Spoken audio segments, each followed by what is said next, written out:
Good morning, everyone, to Odd Musings, episode 316. Today is July 26th, 2023, and we'll have Brett joining us any moment now. He's in the process of signing back in, little audio issue there. So signed out, we'll be right back. So I'll jump into our ad reads. Team Titans Real Estate. Why? Because you matter. That's right. Even though we even though we utilize the latest in tools and technology to maximize your home buying and selling experience, we never forget at its core, it's still a people business. That's right. We keep you at the core, and our relationships with you is what matters most to us. We treat you like family. And lots still happening. We are having a really busy year. It's been a great year for us at Team Titans. Jill and I have been just got another offer accepted, which is no mean feat in this market. We've had a lot of buyers this year. It's a highly competitive market, but we've been getting those offers accepted. So if you need help buying a home, give us a call, 586-232-5144. And we got Brett Pinson joining us back on the air. Well, let's see. Do I sound okay? Yes, you do sound good now. All right. It's weird how it does that sometimes. Yeah, it's a bunch of updates happened, so Yeah. I thought I'd reset once, so I just did a full shutdown and then booted it back up. So it's just stupid technology, Yep, that's okay. And yeah. we also have Loringer Family Chiropractic. You want to cover that one? Yeah, give me just a quick second here. I'm going to pull it up for you guys. There it is right there. Loringer Family Chiropractic Center, PC, located in Belleville, Michigan and Dexter, Michigan. They take great pride in providing the finest chiropractic care to each and every patient. How do I know? I'm a patient, and I haven't been there in 2 weeks, and I definitely am looking forward to going today because I am, after 2 flights and working at San Diego Comic-Con all week, I am definitely out of alignment. And that's the best thing about trying to with your wellness is using chiropractic. And of course, besides chiropractic care, they offer like on-site digital x-rays, which you always want to do before you get checked out, which they also insist on doing before they actually do any adjustments, so they can see what's going on with your spine, your back, your shoulder, your knees, whatever you're having problems with. Now sorry, I had a little extra water in my mouth today. Where did that come from? I don't know. I probably, I just ate breakfast a little bit ago, so maybe I'm still hungry and salivating, But they offer vitamins. They have all kinds of different things available, and they're going to be offering a lot of new programs eventually here. So check out their Facebook page. Look up Loringer Family Chiropractic. Give them a call, 734-697-4244 to schedule a consultation. And again, they're located in Belleville, Michigan and Dexter, Michigan.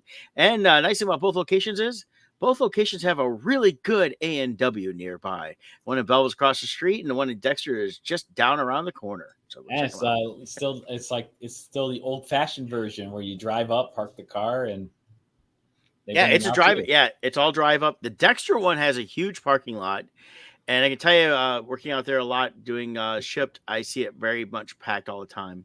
Yep. So, Scott, just so you know, you seem to be stuttering a little bit video-wise, and I don't know if it's on my end or your end. I'm not sure. I am hooked up to my tether, so I'm not using the main. So, not sure.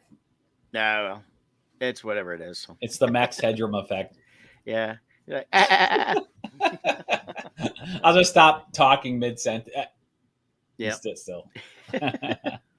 So you are back from San Diego Comic-Con. I am. One of the big stories that keeps coming up, I've seen it reviews from many different vendors and stuff, and I'm going to want your take, is the big news was with the actor strike and the different studios that pulled out prior. How was San Diego Comic-Con going to turn out? And it sounds like a lot of people were very happy with how. Well, the thing to keep in mind is this, and this is something that Kevin and I talked about quite a bit with people that brought up about, no celebrities, no celebrity panels, no celebrity signings. I mean, there was some actors upstairs signing. They could sign stuff as of I didn't see anything because we only got upstairs one day just to grab a couple things, but we saw names, mostly voice actors. Um, any actors that were there could promote stuff that had nothing to do with TV or movies. So like Jamie Lee Curtis was there, but she has a new book out. So she was doing a book signing, so she could do that. Coming to find out that a lot of the celebrities going to Comic Cons that are around the country can go. They can make appearance. They can sell their autographs, sell their pictures with people. Um, and that, but they have to. It sounds like they're only allowed, be allowed to bring like headshots. headshots. Yes. Right. Nothing So for so if you want something, so here's the thing: there's gonna be a lot of vendors that are gonna have all that stuff available. Or as someone posted, don't be surprised if you don't see friends of the actors set up nearby selling right. the photos. So like before Mark you Hamill take- could sign a headshot of Mark Hamill, but maybe not a picture of Luke Skywalker. Right. So stuff So, like that. but as for San Diego Comic Con, keep this in mind: people bought their tickets back in November, long before the strikes. Hey, Kevin. And with that in mind, all those people are going to show up. They're not going to say, "Well, I'm not going to, spend $500 and not show up." Yeah. So here's what I know: Hall H was never busy. They were still doing stuff because I was sitting right by the wall where Hall H is, so I could hear them playing the different trailers or promo pieces. They still did a lot of that. They just couldn't have any Q&As with actors.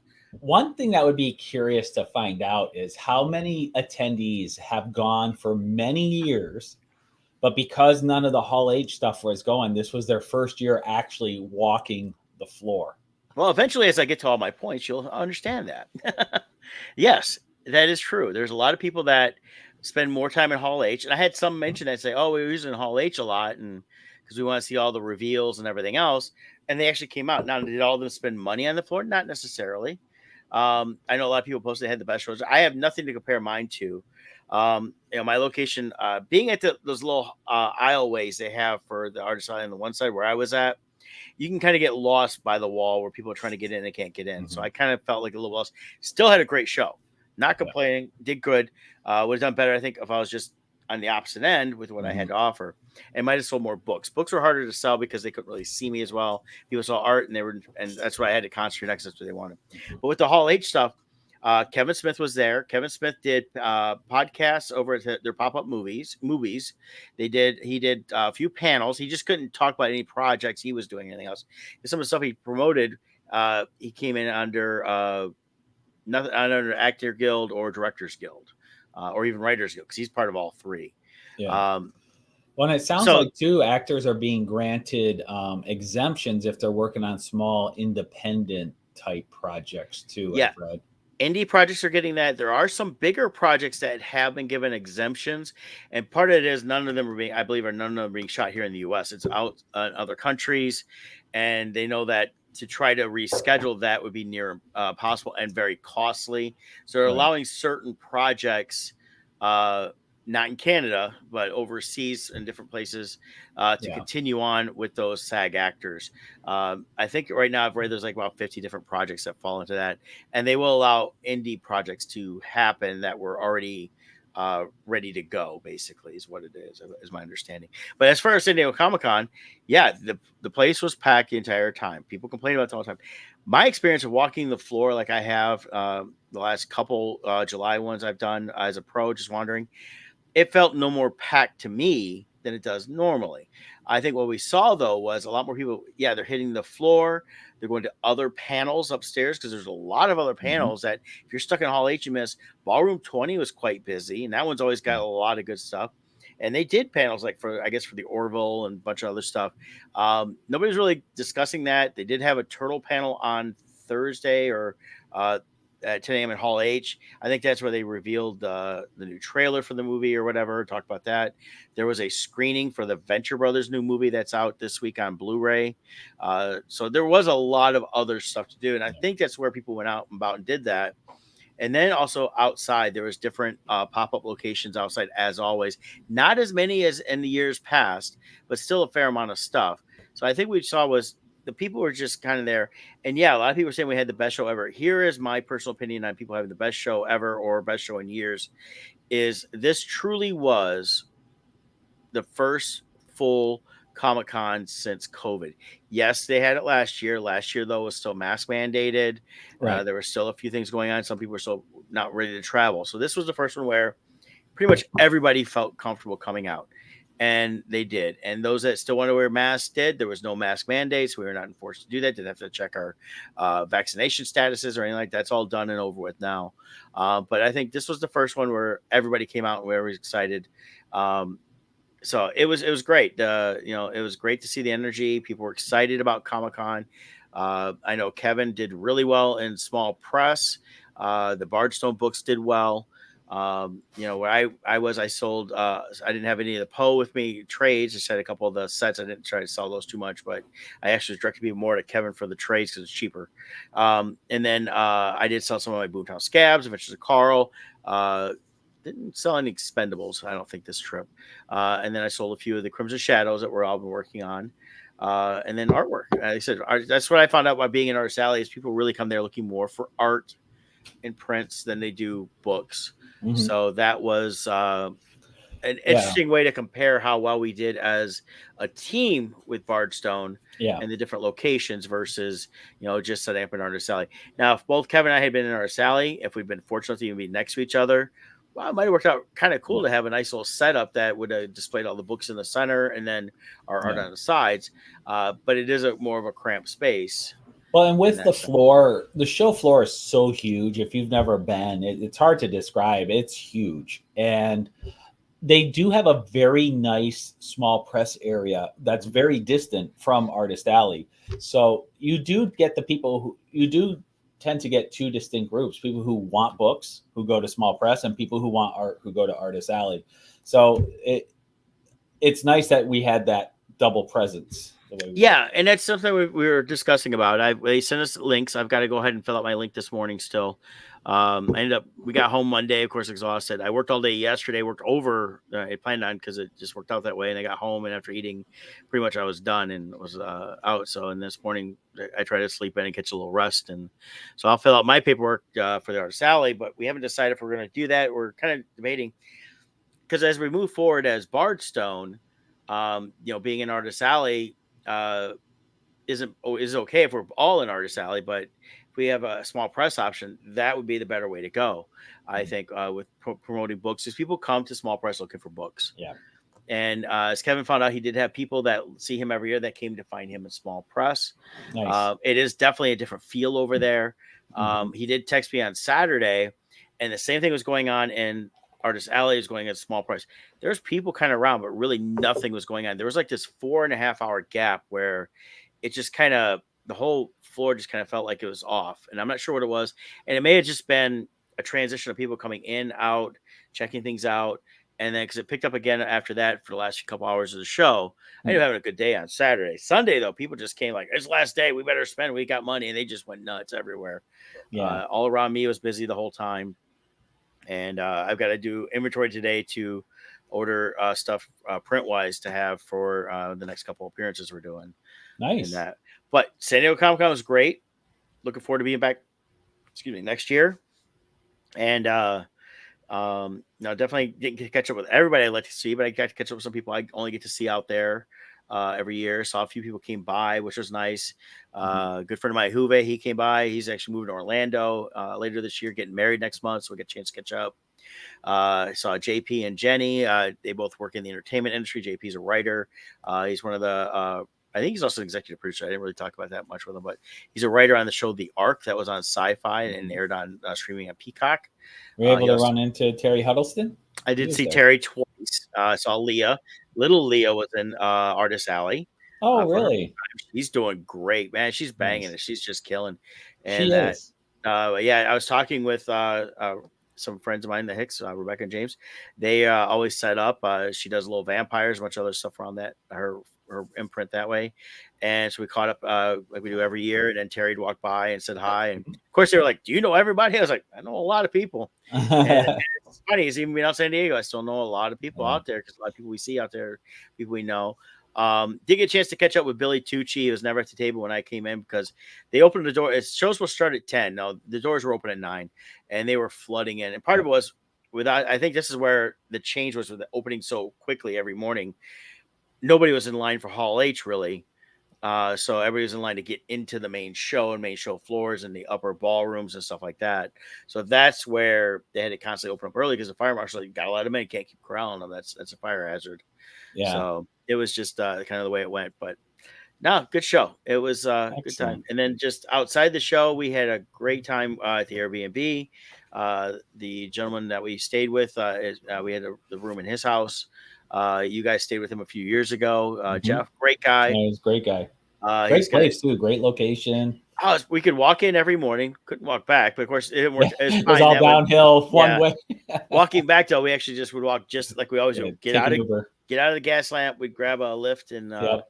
and usually we ended up 3 nights. We ended up first night and then 2 more nights later on at the Fern side we found last year. And best deal in San Diego, in my opinion. $20, you get a burger the size of your head, the best waffle fries ever, and you get a beer, Yeah. and you can't beat it. And it was just a great deal. And they have a good chicken sandwich, so I tried that one night too.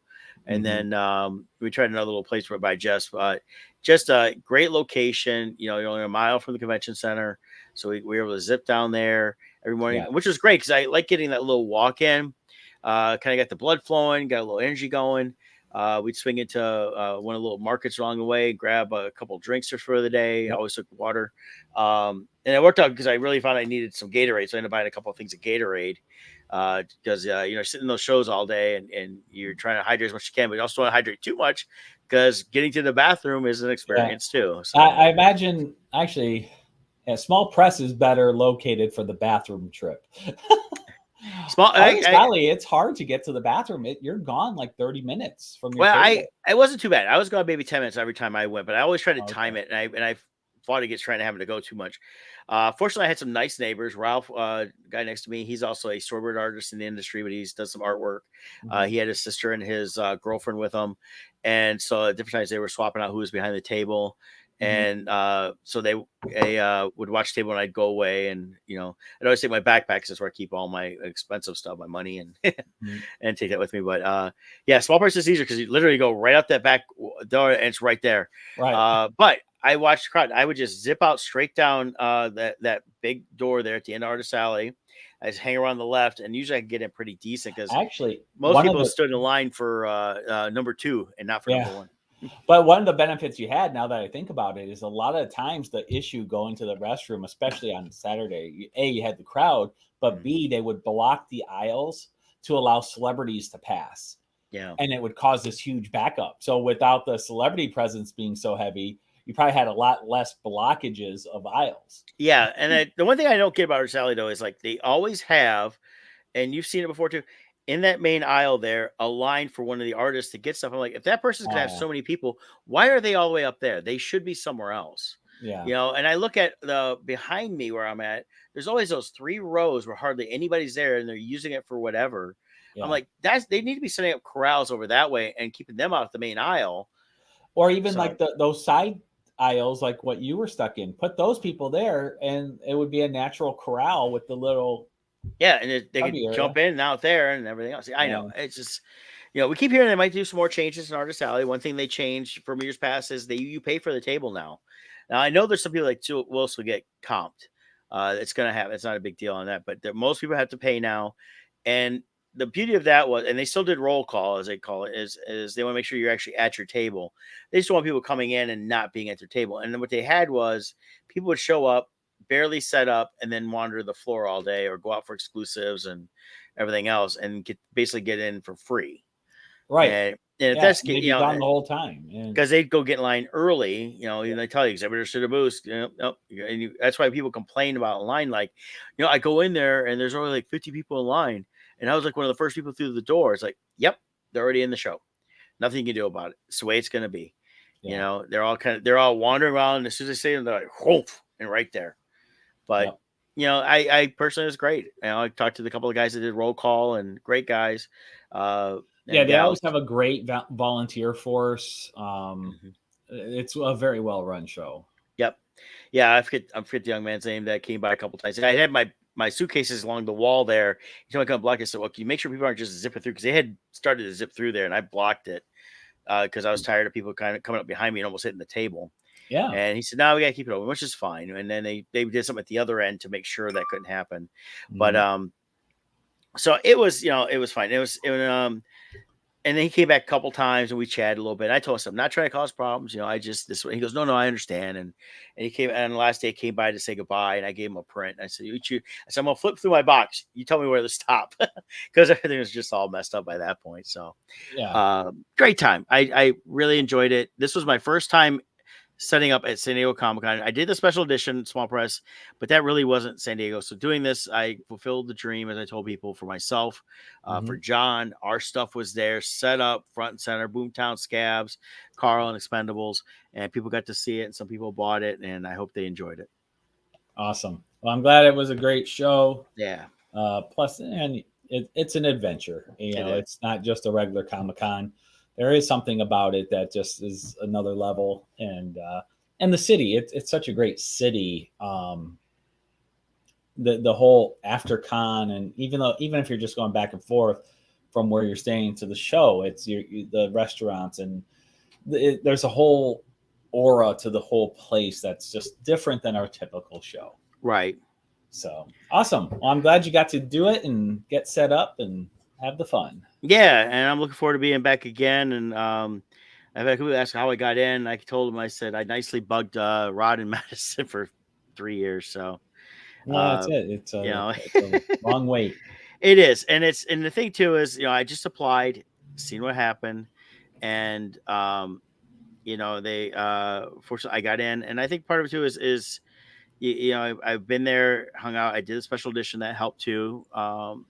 I said, Mhm. just you got to apply. The other thing is, if you're someone that thinks you should get in for free, um, then as a because you've had some name stuff, you got to apply for that too. I mean, Mhm. and the thing is, depends on what kind of current work you have going on. So because there's people that are always saying, "Well, I never get in. I should get a free table," and I've done work. And it's like, yeah, but what have you done lately?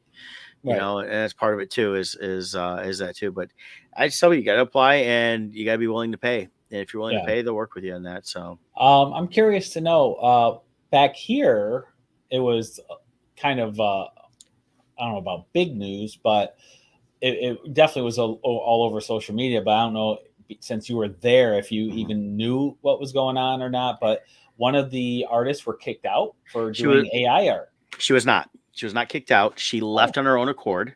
oh, That's where the misinformation came from. I found that out. I found about it on Sunday. okay, I hadn't heard anything about it until my neighbors were talking about it on Sunday. I think they'd heard about it earlier. She left on Saturday. Basically, she originally I heard she kicked out. They said that, and then the guy came back and goes, "No, he talked to everybody in the aisle." She was shamed out, basically. okay, The people in the aisle shamed her so much that she left. I did not see any of the artwork. I don't know anything behind it. I know that there's another person came around towards the end of the show. Yeah, so yeah, shamed. This guy was ashamed. yeah, So it was as well as she should be. and that I don't know anything behind the person's art. If it's just if people were able to go and pick out where it was just using a basic program, you can see where it stole from other art to create the art. Yeah, I Um, don't know about that. I brought it I up and with Francesco. He okay, was covering it, and I asked. I said, "Well, it's a juried show, so how did she get in?" Evidently, she was in past years doing her own art, and this year she converted from doing her own art to doing this AI art. So I okay, don't know if it was a drastic difference, and people noted. I don't know any of that. Plus, if you look at AI art enough, you start noticing trends, yes. things that like the AI duplicates. So, so I don't know how that was discovered, but that's Well, interesting to know. So the other artists were put enough pressure on her that she left yeah, on. and I think that there's been enough AI stuff out there in the last 6 months that it all looks almost the same, has almost the Mhm. same polish per se, and things like that. Yes. So yeah, so I heard that. I know I had a couple someone come around and give me a flyer. I haven't looked at somewhere in my stuff that says no AI. It was someone they created themselves. I had a lot of questions about AI, and I answered it like this pretty much to everybody. I said, look, AI is going nowhere. It is a tool. It needs to be used as a tool. It cannot be used to replace artists or writers or anything else. Will it ever go away? No, because as Scott and I have talked, there are people in the industry for the studios that studios want them using certain AI software to create whatever they're using. I don't believe it will fully replace people because the limitations for AI are its programming. And even as it becomes more aware, aka Skynet, I don't believe it could ever fully become so aware where it can create like a person is. We talked about this with our host at the Airbnb and his buddy on Sunday night, or yeah, Sunday night, and because it came up, and I just don't, I we see a lot with it. There's a lot of uses. I think just anything for a tool, it's gonna change the industry, but when it gets used in the correct way, it'll be a great way to enhance. It's one thing where Yeah. if you're drawing, see, I wouldn't mind if I was drawing and I could input my drawings and then from there create some art from my drawings only. Um, Mhm. stuff like that. Not pulling from other places, Right. not other artists, but creating from my own art. And I've seen a lot of stuff pop up that's AI art that looks like claymations type models. There's a great way that I could input my designs of a character and easily using AI create a 3D model of my character to create maybe some animations or things like that. Right. That'd be a great use of a tool like that. But to do what we've done, just even as just like okay, what is we've all three of us have me, you, and Kevin have tried at different times, just not using it in any print work, but just to see what it looks To like. explore Yeah, what we is explored like this? what is this thing? It's a neat tool. It's a neat Yeah. thing it does, but yeah, you can see at times when like someone's hands have like 6, 7, 8 fingers, or Yeah. you can see it's pulling from different things to create this conglomeration of whatever. Yeah. Um, but it's definitely something that it's also came a lot because with the Writers Guild and the Screen Actors Guild, they're going heavily after wanting the studios not to regulate and not use the AI to Right. replace actors, to replace writers, things like that. Well, even yeah, and but they're using it to replace artists and other things for sure. Oh Like yeah, even like Secret Invasion series, the whole opening animation is purely AI created. yeah, They didn't use any artists for it. So while it might not fully get rid of artists, it might allow a studio to, instead of having 20 employed artists, only have two, and they yeah, have someone use AI, and then their employed artists to alter it enough to become original enough looking.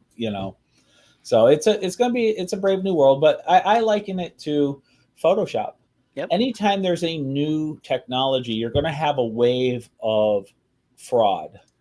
yes, Rob Granito, there's a name from the past. He was able to use Photoshop to steal a lot of people's art, um, and call it his own. yeah, Um, there's a lot of ways to use Photoshop as a cheat instead of as a tool. And I think with any new technology comes that wave of wannabes. Then, as that technology matures, people learn how to look for those things, and the frauds get caught, weeded out, and then people learn how to implement it in a truly creative way to better themselves hmm as a tool. And I think that's where AI is. There will, I think, well, it depends how far it goes. I mean, it might go the full Skynet. Who knows? We'll find out. But if they properly control it and you use it as a tool, it can be a way to use to help yourself. Like for yeah, myself, I have I've dabbled in it just to explore, and I've taken my own art, uploaded it in, and had it come back with versions where I used it as a way to stimulate my imagination. hmm And it's like, oh, I wouldn't have gone that direction, and it just stimulates it. And then I go and create my artwork based upon my inspired imagination. right, So I've done that. And is it stealing from other people? Well, it's no different than going on Google, and I could, if I have a favorite artist, I could look up their artwork and I can be inspired and I can create based upon what I've seen. So I don't see any problem in AI as an inspirational tool. hmm I definitely wouldn't want to use it to generate new art, though. right, right. And the thing too is the person that was doing it uh is easily found out who it is all over the place, and Yeah, uh not sure why they chose to do AI art instead of their own. Um, I mean, if you look, there's a picture of the person, and they have all their markers in front of them. They supposedly can draw, and they and I can see some of the prints behind them. I mean, it looks more like watercolorish. So I don't know. Again, is it stuff that they had kind of drawn up and then put in, had AI fix Yeah, I or don't know. change, and things like that, where they're trying to use it as a tool.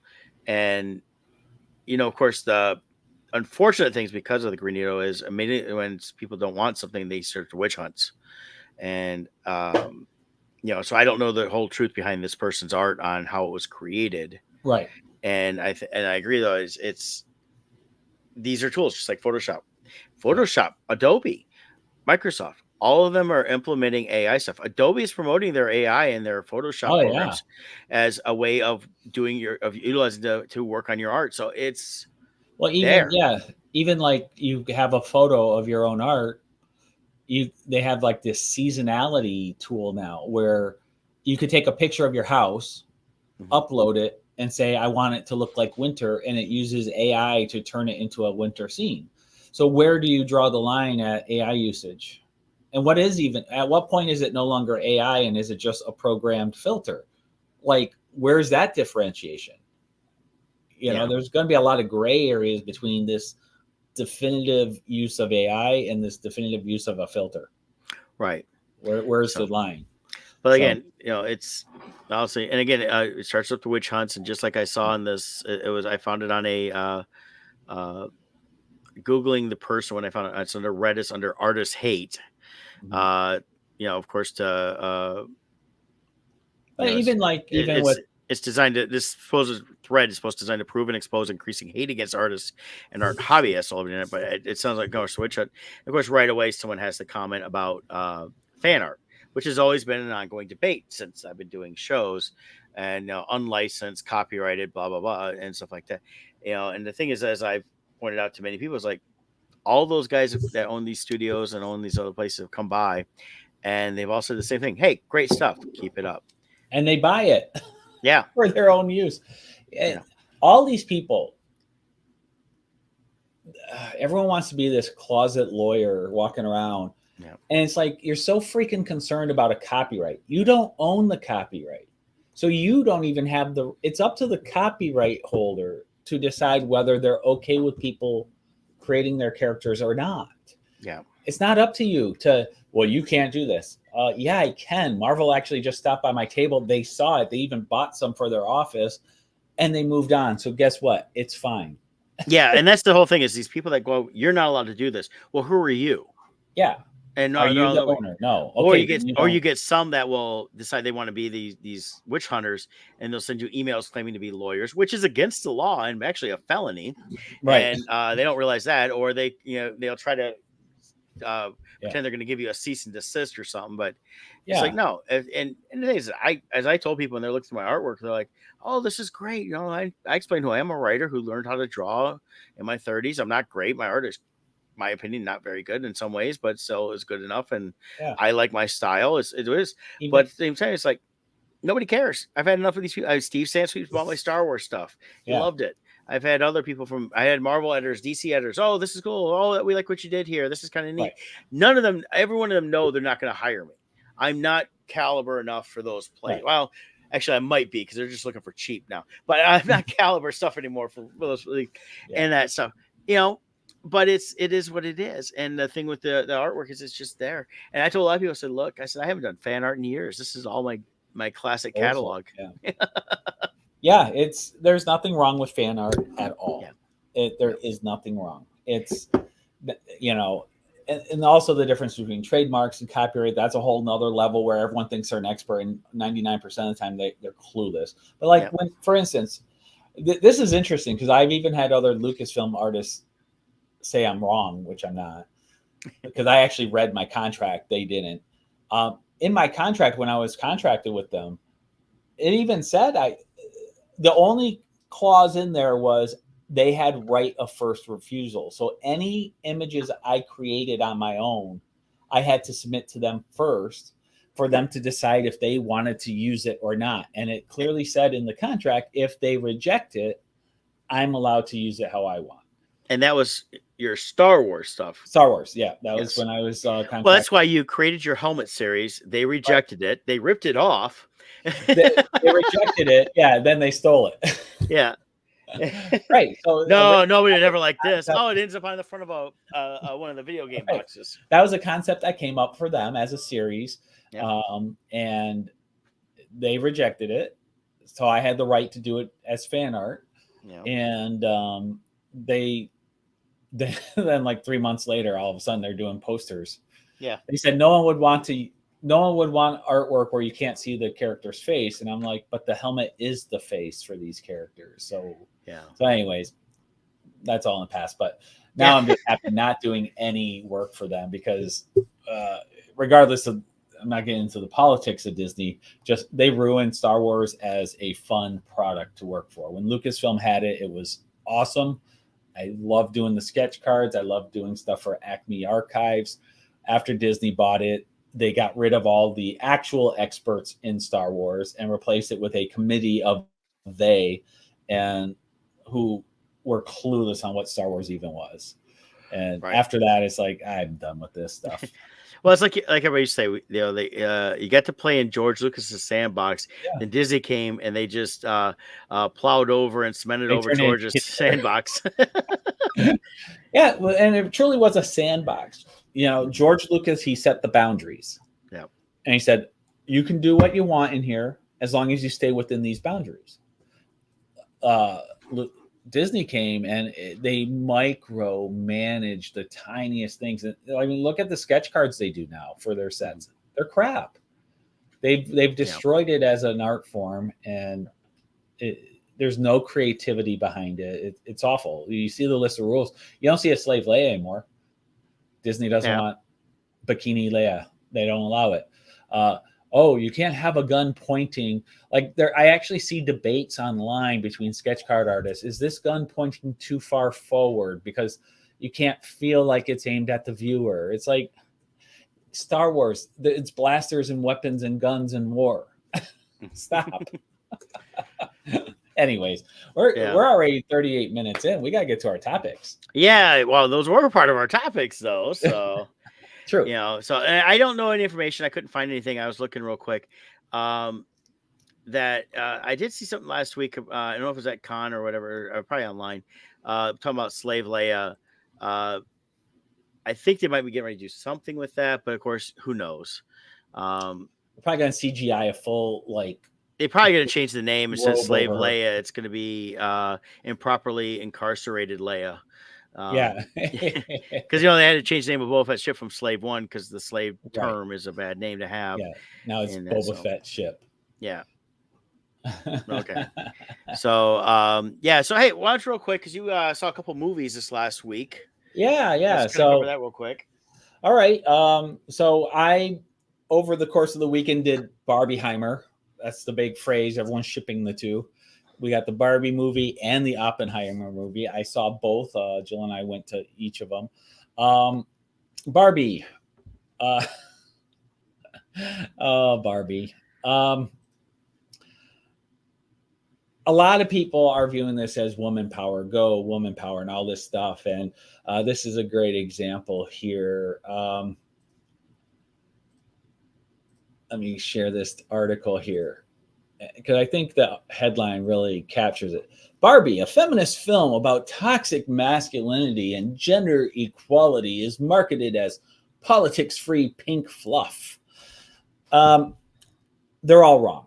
It's not this. They think, this is the toxic feminist mindset. They think this is a film about feminism and toxic masculinity. The first act of the film is all about Barbie Land and a woman-led world in this world. And the Kens are completely minimized. Second act is they come to the real world. Ken learns, wait a minute, men can have authority. So he reads a book on the patriarchy and decides he's going to bring patriarchy to Barbie Land. So he comes back to Barbie Land.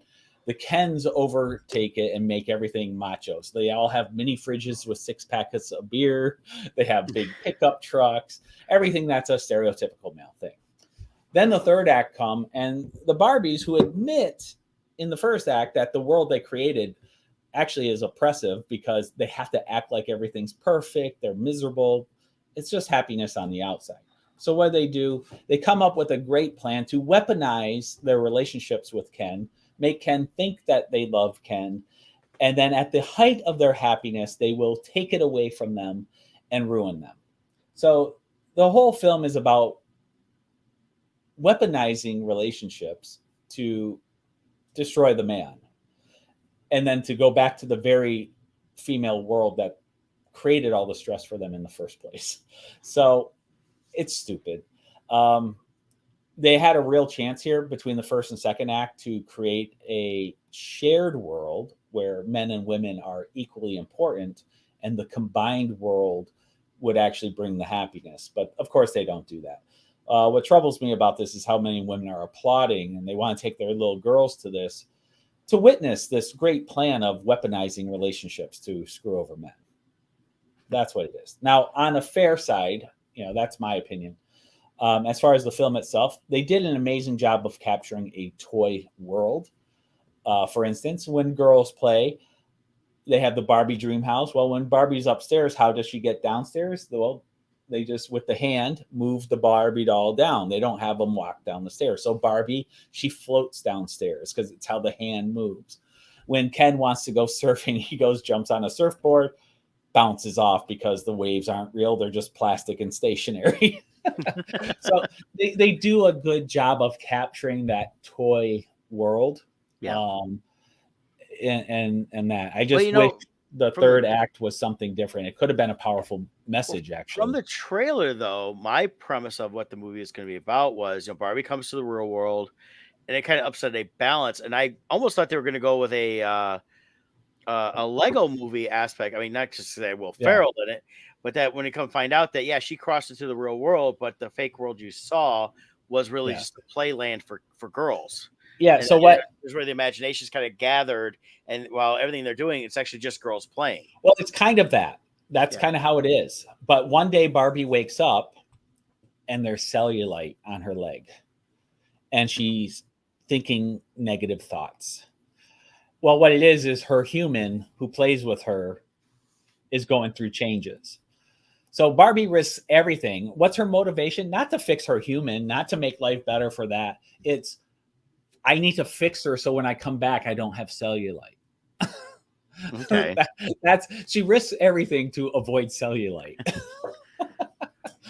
And of course, then they have their little girl, who the actress who plays her is the actress is actually young Gamora, who plays the daughter of, it turns out, the girl who was Barbie's girl. Mm-hmm. She's now grown up and is a mother. But the young girl, of course, everything's about fascism and anti-capitalist and this whole message. And when they come to Barbie world, all this anger and rage about men and relationships and all this, they have to take out on the Kens. Mm-hmm. And of course, all the women are applauding this. And it's like, you guys don't even see what you're doing.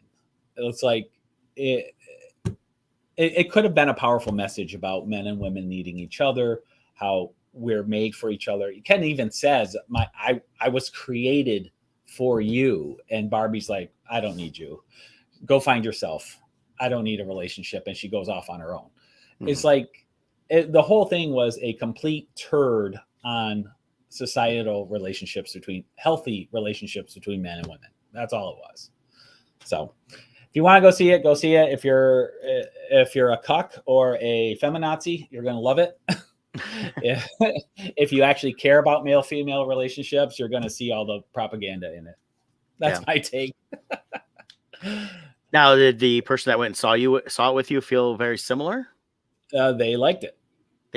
So they liked it, which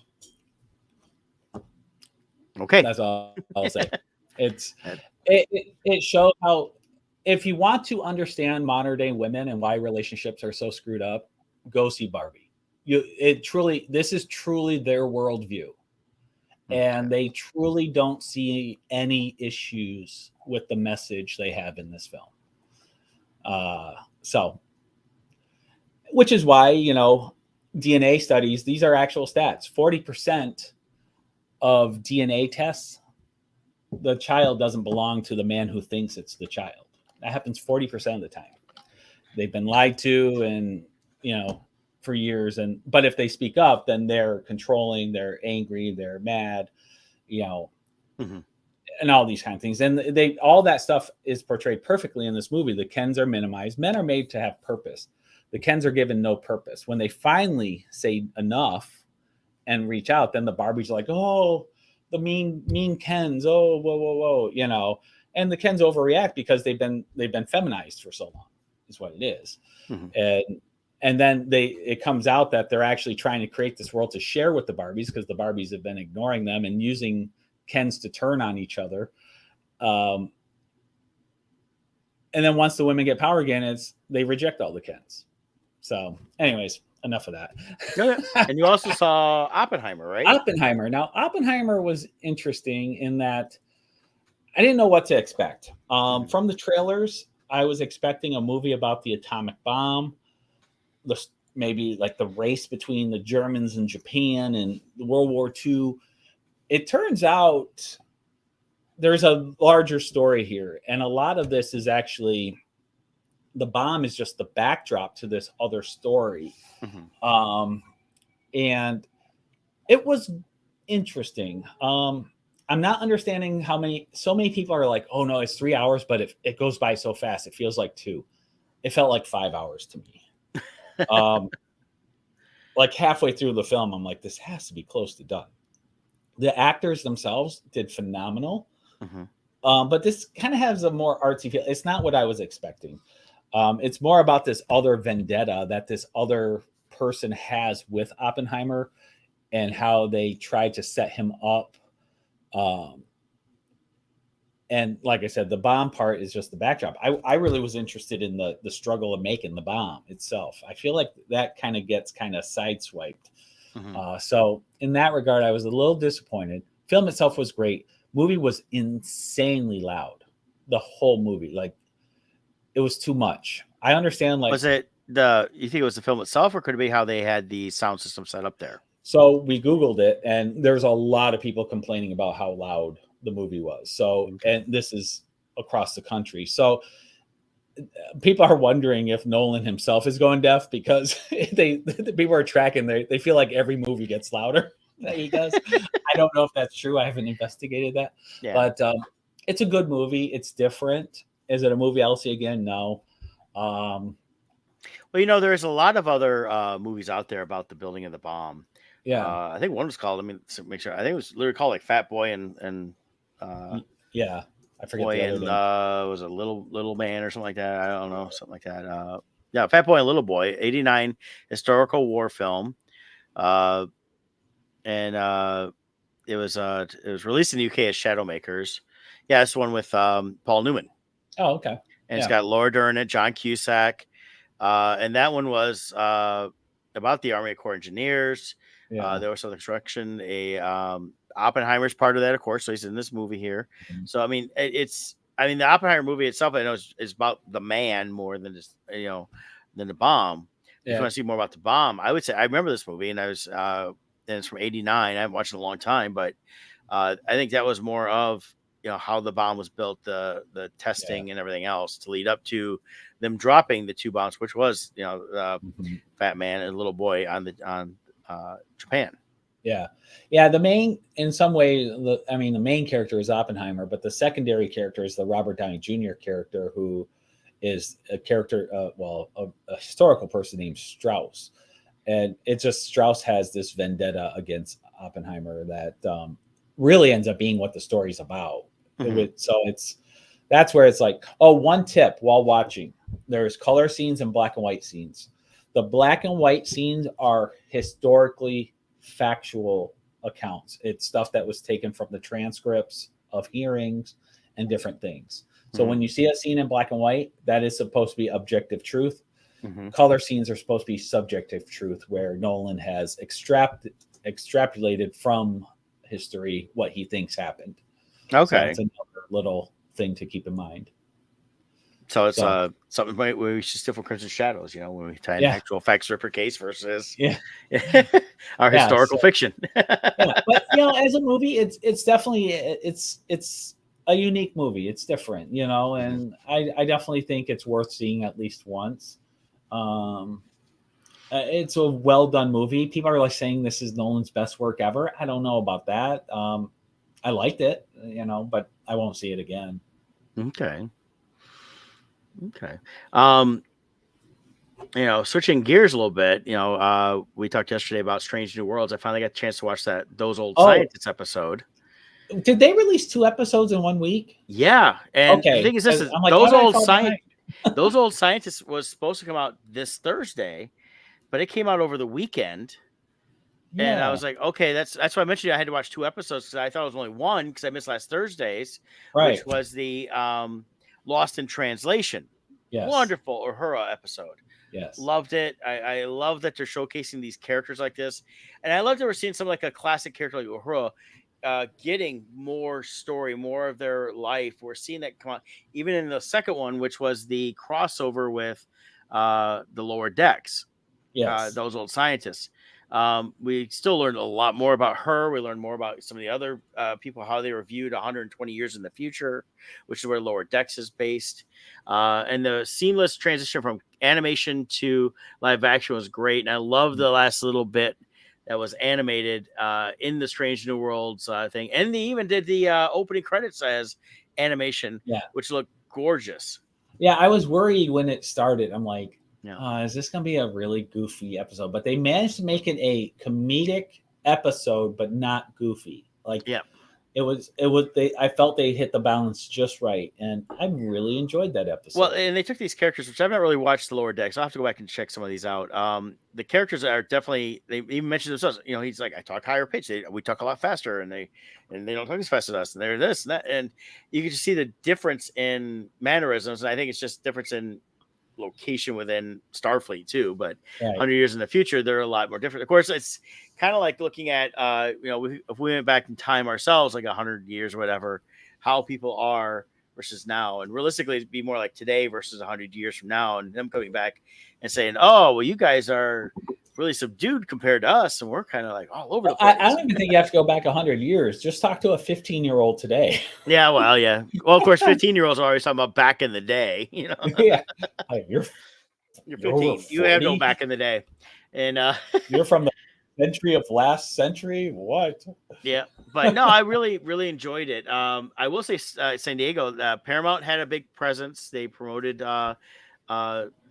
Strange New Worlds, in my opinion, more than anything else. I didn't really see much of Discovery. They had the captain's chair where you could actually take pictures in it because I walked by it a couple times.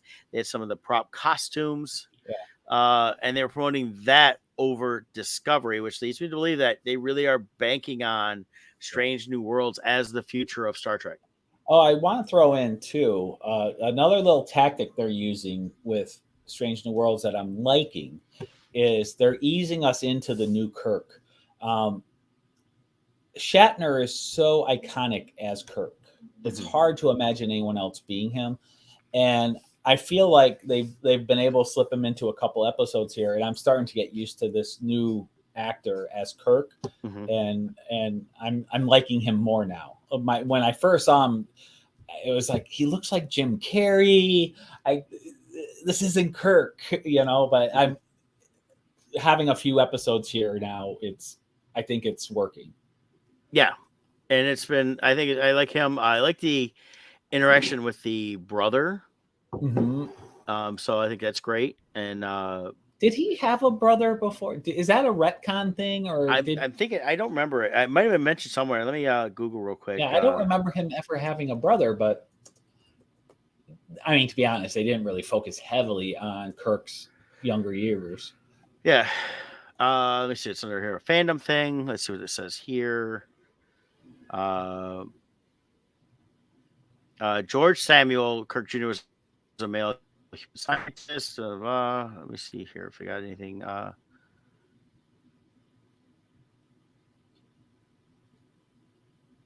Sorry, I locked it for a second. Here we go.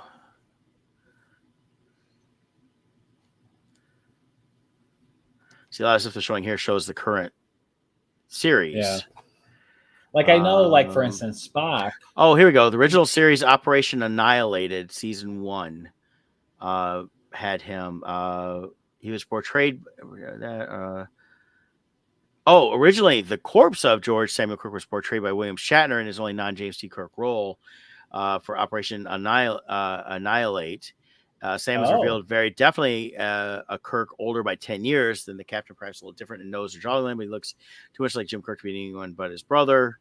Um, and he was supposed to appear in the 2009 film, referred to in the film script as mhm. George Kirk Jr., but they chose to cut that out from the final release. So it was Okay, basically he was one episode, and they've chosen to expound on that in this okay. situation. Which, So he if they died in the original series. yes, in one episode, so this would make sense then the way they're Okay, going. I mean, as we've seen from Pike, he knows his fate, and his fate is yeah. tied to the original series and what we see happening there. So when they get to the point where, which, nice thing is they can go for years on this series before they have to ever think about getting there. When they start to end it, then they'll get there where Kirk takes over the Oh, Enterprise. now we did learn something though Mm-hmm. in this last episode. The people from the future really wanted him to celebrate his birthday because he may not have any birthdays left to celebrate. Or it may not have very many. Yeah, So, yeah. I mean, that's the thing. So we never know how. Well, I thought they used the words. Well, they were saying, but if you don't do this, you're. Didn't they say something like, "Wouldn't they wish they had one more birthday to celebrate with you," or Yeah. something like that? Well, that's the thing. The thing is, I think it was let them know that you should celebrate this birthday and probably any coming birthdays. Yeah, It wasn't necessarily saying that the next one he's going to be gone. yeah, I think it was just more of, you never know what's going to happen, but at the same time, I mean, yeah. and Pike let it, I know my future. Right. It's funny is because Pike and Kirk have both said the same thing in different iterations. They Yes. have both known their futures and that. So I think it's just that. I think also it's the way they're doing this series is we're not going to see a transition to Kirk and Kirk's Enterprise anytime soon. But we are going to see his career. They already said he meeting with his brother in this last two episodes. He is going to be going onto a new ship in a few months from that point. So they're not rushing time per se. Yeah. Even if we could get to season 4 and it still only be like 6 months from now. Well, I guess the other question too is in the real world. Anson Mount, is that Yep. his name? He is a good actor and he could be in demand. So the question is, did he only sign a 3-season contract? Did he what kind of contract does he have? So they're probably trying to work it out. So, okay, if we can't sign him for additional seasons, we can end it here. And if we do get him for more, then we just extend it and push things off, Well, I would assume with him on this, being he's gonna be the showrunner, basically he's the show or not show, but main show guy, the main focus. And looking kind of a little bit what he's done, yeah, he's been around in different stuff and that. He's not had anything that's lasted as a franchise, and he's now 50, according to the bio here. So I believe he's as an actor, I would assume this, and of course, could be unspeculated, but he's going to want to stay on the show as long as possible because one, it's an ongoing paycheck. Number two, it's an ongoing legacy thing, and more people know who he is now than they ever did with the stuff he did before. So while he can still do other stuff, I think I can see him popping up in maybe some other movies or things like that. But as an ongoing series, considering the fact they're only doing like 10 episodes a season, I think that he is going to stick with it. I don't see him wanting to walk away and because he can look at all the past actors on Star Trek that were, especially the captains, and guess what? They all have had successful, stuff going on afterwards. And worst case scenarios, they get to go to Comic-Cons and sell their autograph for $150 a pop and make 150 grand on a weekend. Yeah. So I think he'll be around. I don't see him leaving early. I think he's enjoying it too much. And everything I've seen with interviews, it looks like he really likes doing this role. And it's not just a role. He's really embracing it. And I think he has a hand in helping craft who this Pike character is. Yeah. So, yep, for sure. Yeah. Let's see. All right. So that's Star Trek. And then Secret Invasion. Let's really fast touch on that. Did you watch the finale by any chance? I did. Man, that series really was pretty much crap. I know. I wanted to like it, and I was like, okay. And then last 3 episodes, especially, it's just like, I mean, the story feels cobbled together. It was also such an iconic storyline in the comics, and they reduced it down to the series where no superheroes were involved. Yeah. Now, what I had read, and I don't know, I think this is speculation, is this was intended to be the second Captain Marvel movie, and instead they got rid of Captain Marvel and just wrote it into a series featuring Nick Fury. But Yeah, I and just that could have. I don't know. I think the hardest part with this is when they introduced scrolls originally, and then dumping this in here, it bypassed what was really more important to comics, which was the Kree Skrull War. Now they now they talked about in the end of the singer, oh well, the Kree are open to peace. peace, and now they've set up where, and I'm going to give a spoiler for this last episode because people probably aren't watching it anyways. Is the current president who had been hurt now demands, he goes on and says, we know you're here, we will find you, we will kill you. And then we start Yeah. seeing people being killed and scrolls being killed, and Fury tells him he needs to call off the dogs, and then he's going to leave Earth again anyways and take his scroll wife. It, Which that part too. You got this super spy Nick Fury. mm-hmm.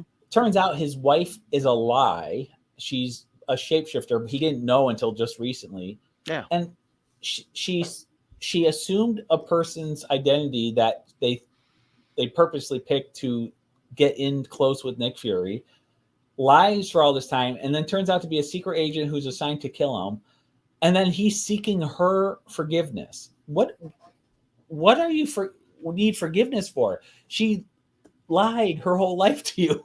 Yeah. And then at the end, he's just like, "Oh no, I fell in love with you." It's like, well, you didn't even know she was her until 2 episodes ago. Yeah. Like, because when he showed up and pointed a gun at her, so yeah, the feeling I got is somewhere higher up they decided we're done with this storyline, so let's just throw everything into here to wrap it up. So there's a reason why we're not covering it in future movies.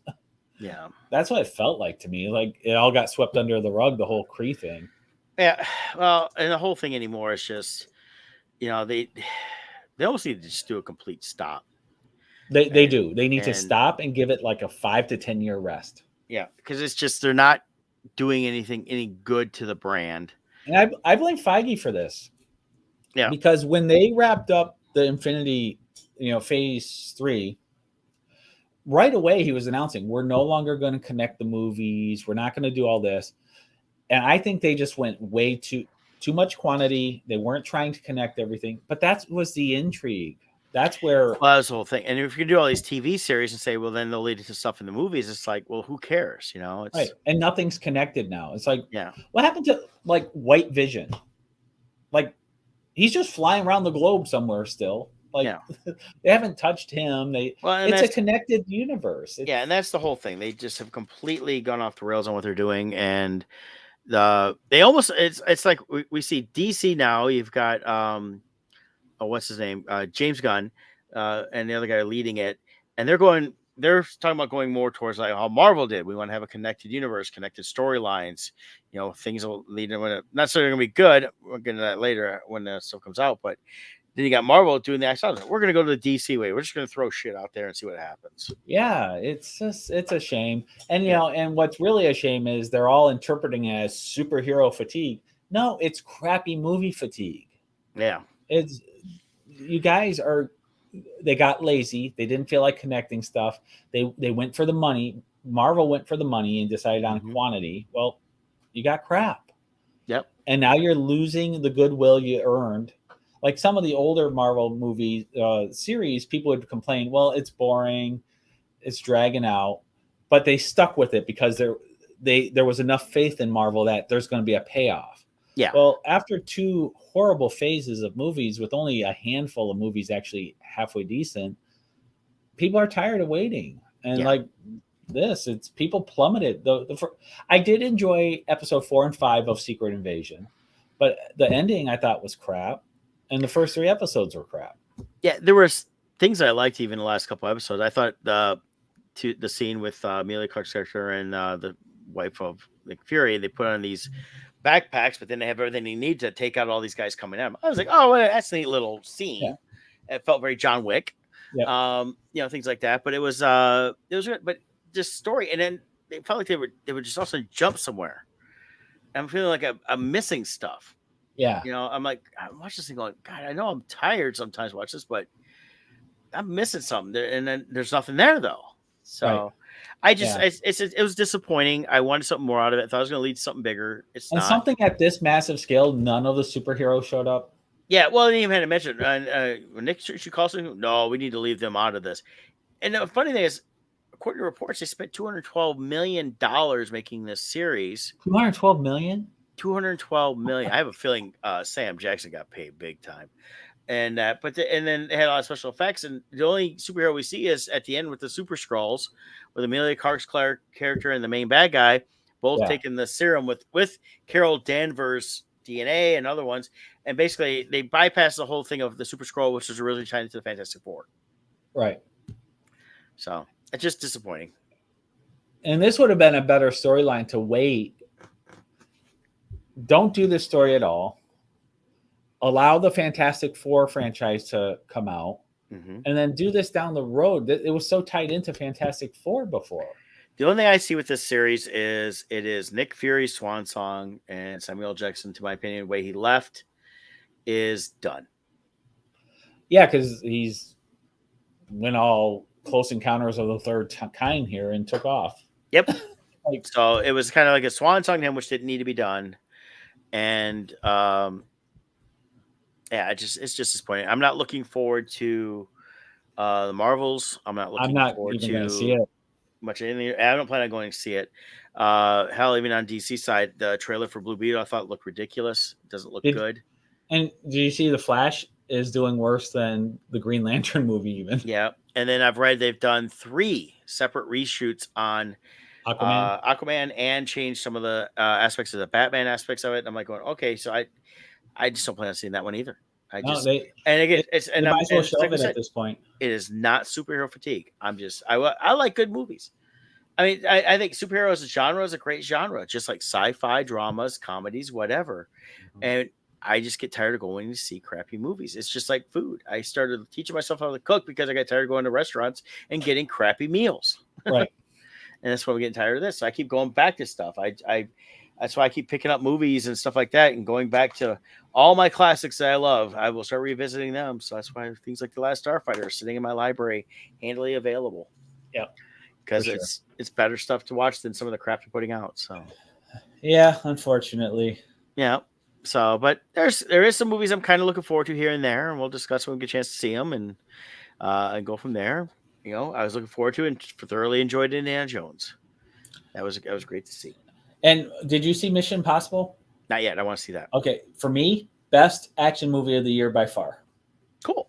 Really, I heard good things. People were talking about it a little bit around me, not too much story wise, which is fine because I know what the story definitely is, worth seeing on the big screen. And then I did joke. I said, "Yeah, they're talking about Tom Cruise and this." And I said, "Well, you know, Tom Cruise has to do these 3-hour movies because he has to have an hour of him running like this." He does it. he did it. There is a scene. So if I get a chance, I'm gonna try to go see it maybe next Tuesday. I like Tuesdays for movies. This week is just a lot of catch up, getting ready, and I got to get stuff switched over for Chicago in a couple weeks. So yeah, for sure. Hey, all right, it's great, and we will catch you all next week. So y'all take care. Take care. Bye.